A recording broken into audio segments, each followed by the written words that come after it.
सभी YouTube family को नमस्ते, प्रणाम, हर हर महादेव। आज हम लोग लेके आए हैं शंकर भगवान का शिव चर्चा भजन, और जैसा लगे कमेंट के माध्यम से बताइएगा। अच्छा लगे तो लाइक करिए, अगर चैनल पर नए हैं तो सब्सक्राइब करिए। चलिए दोस्तों, सुनते हैं शिव चर्चा का भजन गीत सॉन्ग। आइल रहलन शिव गुरु गारवा हो, रतिया देखनी सपनावा। आइल रहलन शिव गुरु घरवा हो, रतिया देखनी सपनावा। देखनी सपनावा हो, रतिया देखनी सपनावा।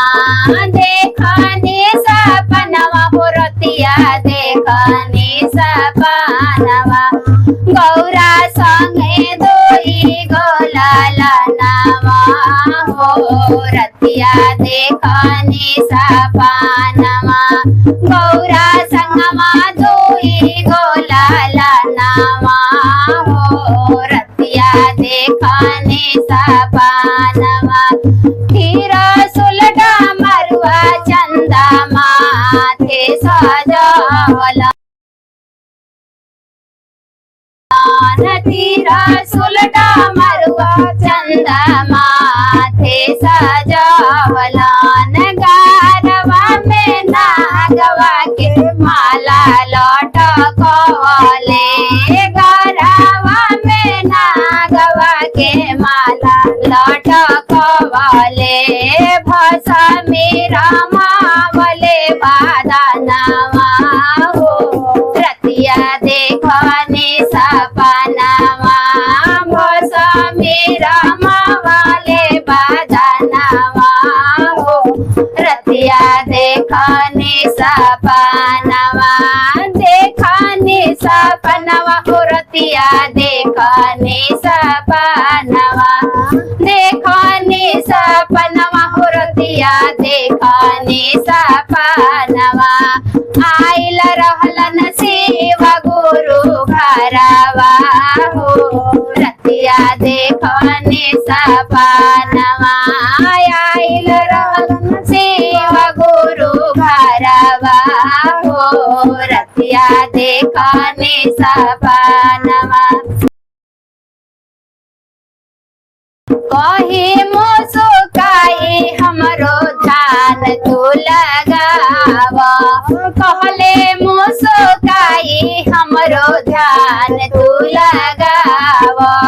कही मुस्काई हमरो ध्यान तू लगाव। घूमे घूमे चार ओरिया चारा चकराव। आसन लगाव हमरो चारा चकराव। आसन लगाव हमरो चारा चकराव।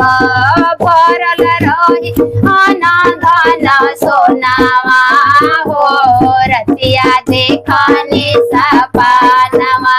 परल रही अनधन सोनावा हो, रतिया देखनी सपनावा।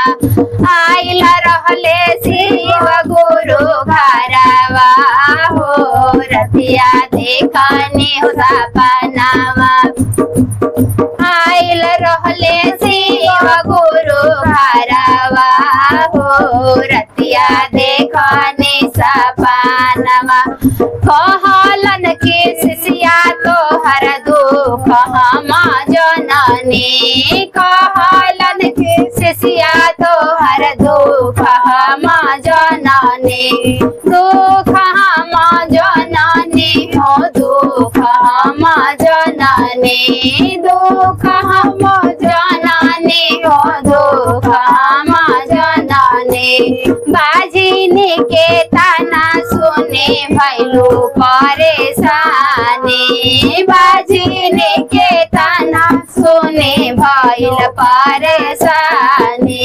देहब तोहरा गोदी में लगनावा हो, रतिया देखनी सपनावा। देहब तोहरा गोदी में बाला गवा हो, रतिया देखने सपनमा